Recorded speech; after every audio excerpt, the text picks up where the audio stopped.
ஸ்டார்டிங்லேருந்தே skip பண்ணாமல் பாருங்கள். குலோப் ஜாமுன் எப்படி செய்யணும் தெரிஞ்சுக்கலாம். ஒரு பக்கம் வெந்துட்டுருக்கு, இன்னும் கொஞ்சம் உருண்டை பொரிக்க வேண்டியிருக்கு. கொஞ்சம் வறுத்து எடுத்துருக்கேன். வெள்ளை சீனியில் பாகு காய்ச்சி வச்சாச்சு. ஏலக்காய் தட்டி போட்டு கொஞ்சம் இதை திருப்பி போட்டுடணும்.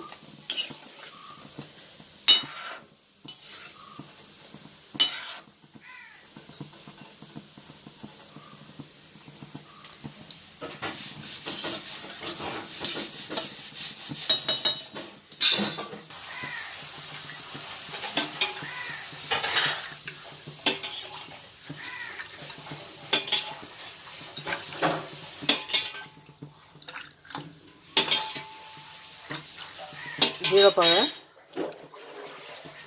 இது கொஞ்சம் தனித்தனியாக போட்டோம்னா உடையாமல் இருக்கும். தண்ணி போடுறது